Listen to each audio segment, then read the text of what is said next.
You're listening to Tukatalks, the show where fashion industry experts share real-world knowledge gained through hands-on experience. Once again, we have one of the industry icons, Miss Ilse Metchek. A delight to be here. Thank you, Ilse. Today, I want to share something that's very close to my heart. Fit. My mantra in industry has been fashion is fit. If it doesn't fit, it doesn't sell. Bottom line, I can have the most beautiful looking garment either in the website pictures or in the mall windows. I can even entice people to buy it or take it to the fitting room. But the true test is when the credit card comes out after they try it or the garment doesn't come back. How do you define fit and what is your view on developing the right fit? That's not an easy question today. That would have been an easy question 20 years ago. Every brand that I grew up with for decades had a very prescribed fit. They were known for the St. John's had a fit, the Escadas had a fit, Gap had a fit. I can go way back to many, again, legacy brands that were known for fit, and particularly in footwear. You knew the fit of a brand and you could buy it blindly in a store without trying on. Those days are over. Because of global sourcing and because we may have factories in Bangladesh, in China, in Sri Lanka, in Mexico, same brand, with the same data, or we call it tech pack, but it comes back into the United States with a different fit. Now, yes, if it were a way to say customize it, but one of the big issues that Tukatalks has solved beautifully to the extent it can is that the United States is the only country that has inches. And whenever you do a tech pack or you talk to another country, they translate the inches into millimeters, into meters, millimeters, whatever. The sample comes back and our pattern makers translate it back to inches. We lose little snippets for fit. So this consistency of fit that we were brought up with when everything was made in the United States is no longer consistent. To the extent that a company can tell the retailers that we are controlling the fit and whatever is in the store with my brand will fit the same so that you can keep that customer coming back. Because if the customer comes back and that brand in that retailer fits a different way, the retailer's lost a customer and the brand has lost a consistent customer. So there are two issues here. One is to developing the right fit. And then to keep that fit consistently same, regardless of what category. I have seen too many brands have multiple categories, but the customer who somehow or the other got too many compliments of wearing one particular product decided to go back to the same brand or their retail store to look at what else is being offered. If they found the same size that they were getting compliments on has a different fit, they just lost that luster for that brand. So for any brand or retailer to maintain what I call the loyalty from a customer, they have to make sure the fit for that customer or that body is understood, And two, or B, that they keep that fit consistently same regardless of what category of product that the customer is buying. Developing the fit also has to be a very scientific way, because it's not the measurements. I meet with a lot of people, a lot of brands trying to identify standardized fits.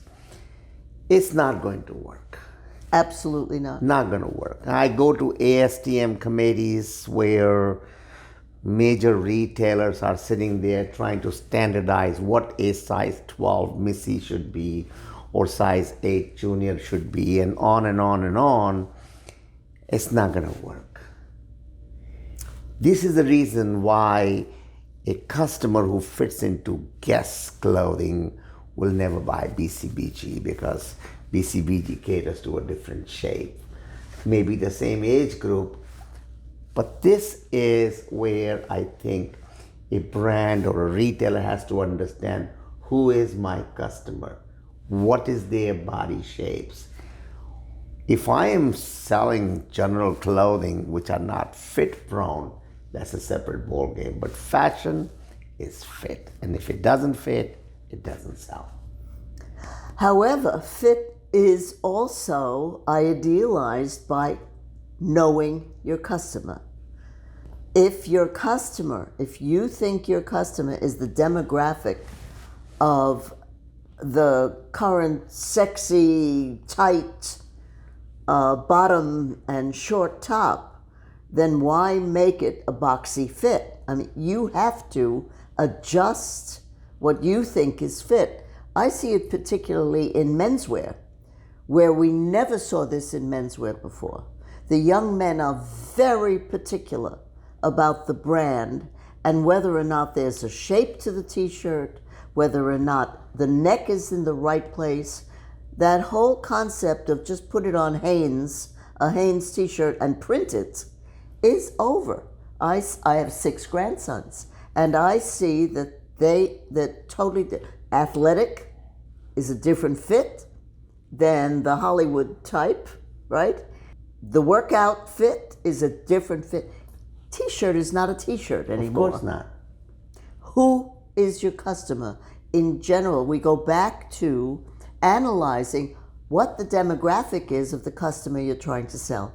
When you're selling a retailer in a metropolis, in a metropolitan area, it's different than the retailer in the farmland of Boise, Idaho. And the fit's different. The shapes are different. Sizing is different. The needs of the customer is different. And for the retailer and the brand to understand that, they need to understand the customer. I'm not sure, Ram, that people don't need to do different fits and give it different names, as we used to do for large sizes, petites, whatever. We gave them names.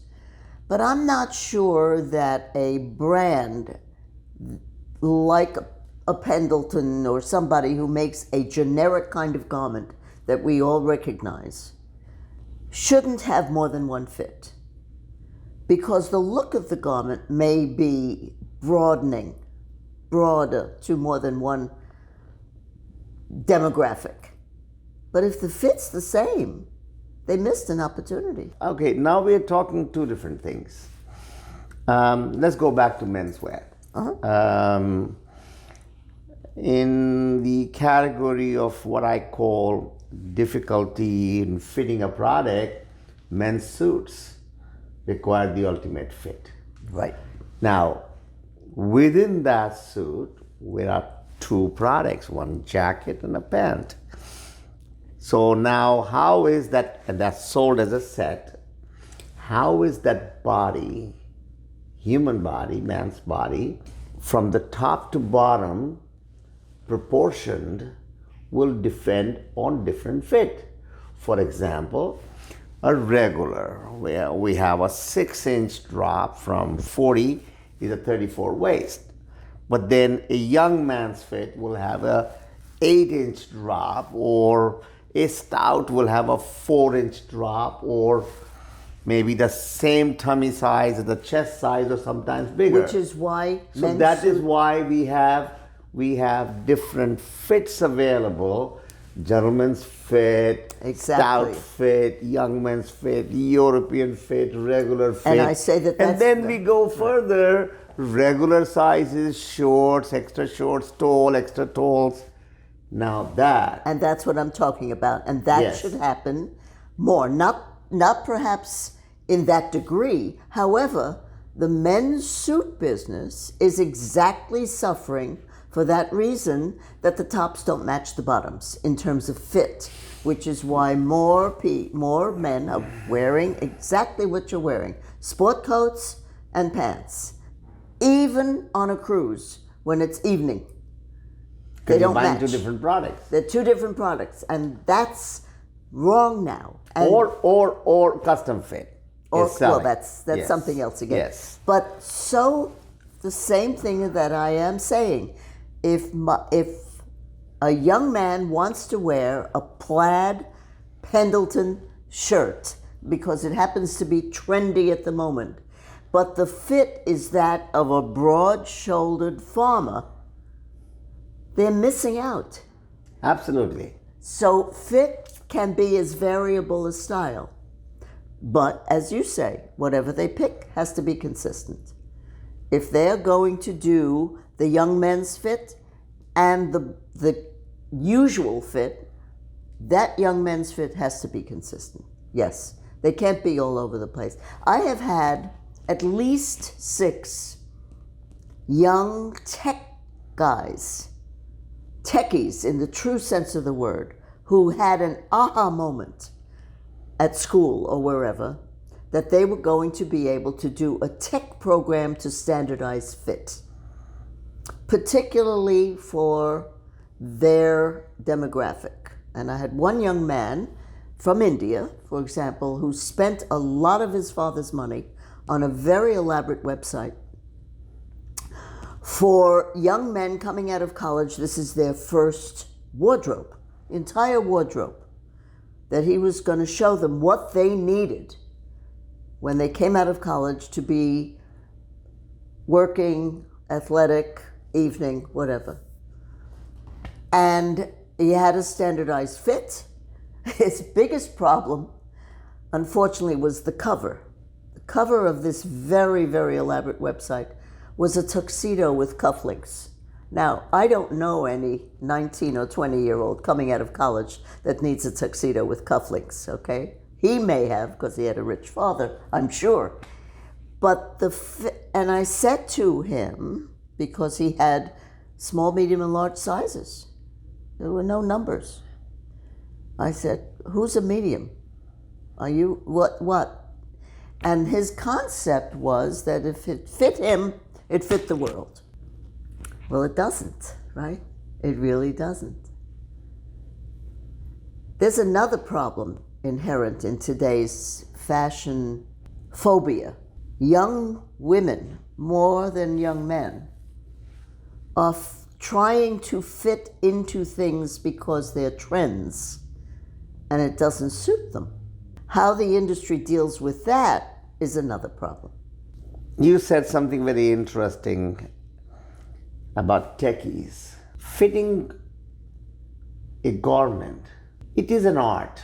Yes, it's a craft. How the artisans, so-called, the masters that we had, who could take these flat patterns, translate that behavior of the fabric and take the body, three-dimensional body, and create this beautiful product that really speaks for itself because it fits beautiful. That art is almost dying. Even internationally, you see? Internationally, nationally, because the younger Nationally, generation who's more creative in how the garment is going to look like. I've met some designers who have great skills in sketching and drawing and so on. Even my 8-year-old granddaughter who can do a pretty good job. But they have no idea how this garment is going to be constructed. Even the tech designers have not been able to make sure that the opening or the shoulders are going to go through this dress. This happens too often. I see it in Asia. These tech designers have said the tech packs have gone out, and everybody's looking at them. Were they smoking something? How did they manage? Does the senior management understand what deterioration have we had? In my days, I'm sure in your days, the designers had to know how to make a pattern. The designers had to know how to sew a garment. The designers were good at a lot of other things, which was creating new products. What happened to that art? Home sewing left us. The designers, when I started my career, I started as a designer, having no experience and knowing nothing about designing. I had been a salesperson, and I took simplicity patterns and butterick patterns home, and I cut out the blocks from them. Well, home sewing is not pattern making. I lost my first 2 jobs because I couldn't make a pattern. At that point, my merchandising skills gave me the ability to have a pattern maker as a designer. And that happened in the 70s. Every designer that you know from that era had a pattern maker. Again, no one does anything alone. We all had that person next to us that could translate the thought into a commercial pattern, which oftentimes was also the production pattern. That's how good they were. Because the pattern maker worked with a sample maker who was also a genius, who said, no, the notches are not there, the notches are here. Pattern making is a craft. The government defines that. If it were an art, then we'd be able to copyright it, and we can't. So pattern making is a craft. The schools that we deal with, unless they are 4-year schools or universities, focus on pattern making. And there are some creative people who come through those schools who know they're not as creative as the design students, but they will be the pattern makers. Unless a school is really devoted to the technical aspects, like LA Trade Tech or something like that, pattern making is second to design, when in essence it shouldn't be. It is the craft behind design. Without a good pattern maker, you can't be a good designer. Period. End of the discussion. Yes. I have been so frustrated. I'm an engineer by profession, mechanical engineer. I was not going to become a welder. Right. I was not going to become a metal workshop guy or a technician.